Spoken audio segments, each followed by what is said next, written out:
All right, YouTube, we're back. Welcome back to the channel. If you're a first-time watcher, like and subscribe. Appreciate you guys watching. We're out here, got a new car for the channel slash for the family, really. But I'll go ahead and show you guys. It's one I'm pretty in love with. It's a 2016 Land Rover Discovery Sport. This thing is awesome. So it's got a 2.0 turbo EcoBoost from a Ford. I think they put them in the Ford Edges, but it is all-time four-wheel drive, like good old Land Rover usually is. And just a sleek-looking car. We needed a car big enough to fit the baby seat, and the Mercedes wouldn't do that. So we had to trade. I'll show you the really cool part. It's got lunar interior. It's like this moon dust. I don't know if you can catch it on camera. It is definitely not tan. It's like a gray, like white grayish dust kind of look. It's pretty awesome though. Anyways, so we'll give you a full tutorial of the car because that's not the purpose of this video. For the purpose of this video is because Tom bought it and he negotiated very well about a lot of things. But the one thing he didn't notice was the roof racks are gone. Looks like they probably took them off and sold them to somebody else, which is not a big problem. But anyways, today's video will be installing roof racks that I ordered off Amazon. I think I paid $200 with shipping for the roof racks.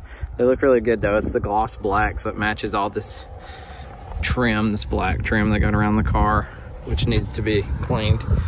But anyways, yeah, let's get started. So the roof racks came very well packed. Does not look like they would be bumped or broken at all. They come wrapped and spaced out in this foam, so I was pretty happy about that.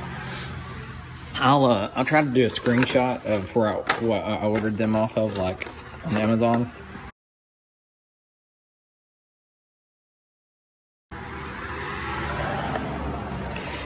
What seller and everything.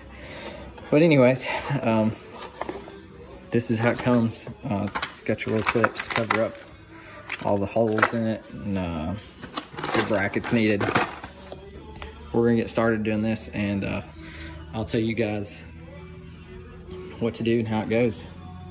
We're on the driver's side over here and putting the racks on. You get some brackets. This is the one closest to the front. That's how it's supposed to look. The two holes should be pointing towards the back. And I kind of just lined it up. There's like a rail.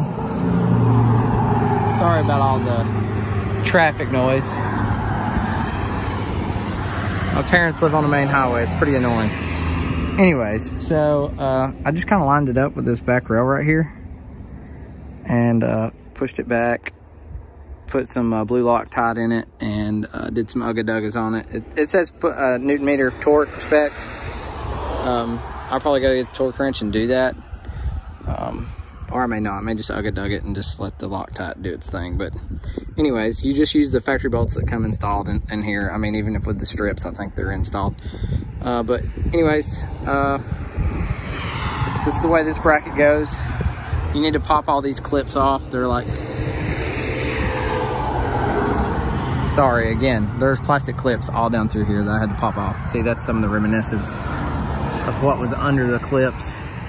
I'll show you those on the other side, but that's how that front bracket looks. And I'll show you the back brackets right now. This is the back bracket, or the middle to back bracket. Same thing, I put the Loctite on it. Ugga-dugged it down with some alignment there, and then that's the very back. You can kind of tell where everything goes because it has this sweeping flow to the brackets because of the way the roof bends. So does that one. And yeah, I just put it on and made sure everything fit right, and it does. So I'm gonna bolt this thing up now and see how it looks, and then we'll do the other side. I'll show you the brackets you got, the clips you got to take off on the other side. I haven't taken them off yet, but anyways, those are those brackets. So this would be like a 45 minute install, and it probably is now, but had somebody have just shown me like I'm showing you guys, this would it'd be like a 15-minute process maybe, because it's super simple. But anyways, oh, and I used a 14mm socket. I don't know if I'm focusing up there. There it is, 14mm socket.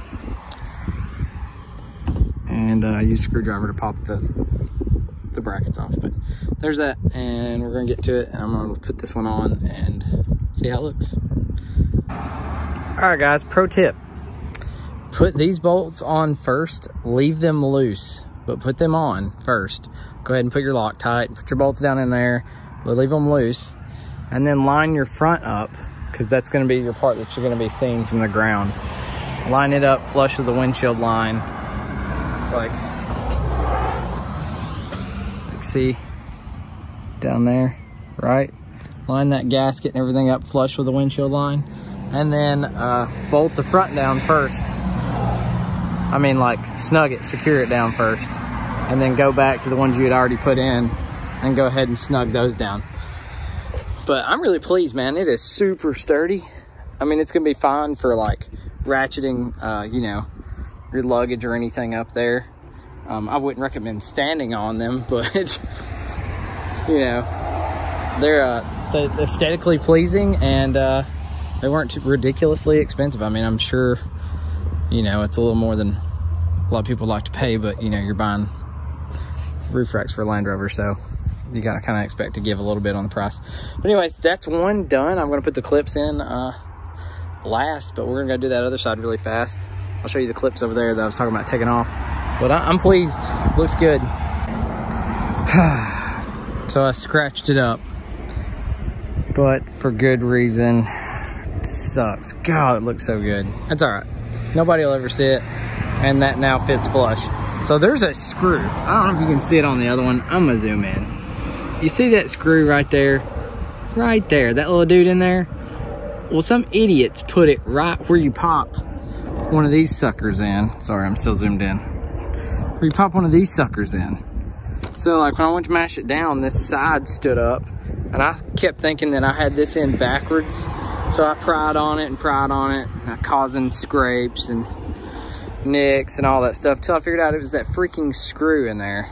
So I took a Dremel with like, I think this was for a rock polishing wheel or something, but that's the smallest thing I had in the Dremel kit. Like the grinding wheel wouldn't fit in there, so I had to use this polishing thing. And I basically just sanded it down enough that this would pop in. You know, I just went down like the side. I never even cut through the full screw. I just like did one whole side flush. And if I would, I could have. I was actually trying to cut through the screw, and I didn't do that. But anyways, pro tip 1: don't do that, because that looks terrible. But you know, nobody will ever see it, hopefully, unless you're much taller than I am, which a lot of people are, because I'm just like 5'7". But anyways, at least it wasn't the front, you know. I got to check and make sure I'm not going to do anything like that on the front. But there's that. So those are in. I'm going to do the front, and then I'm going to start on the other side. All right, guys, here's the clips I was telling you about. They're for like the strip. But anyways, you just slide them forward and they come off. Pretty simple.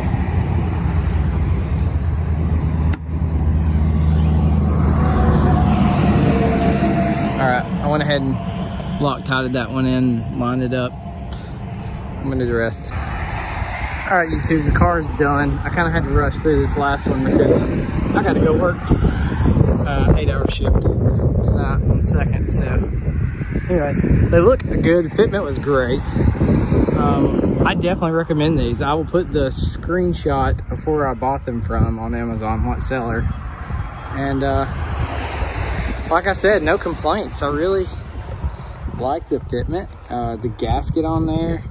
Gasket was kind of lame. It was just kind of flimsy or whatever, but it's good. You know, you can't complain too much. The whole kit.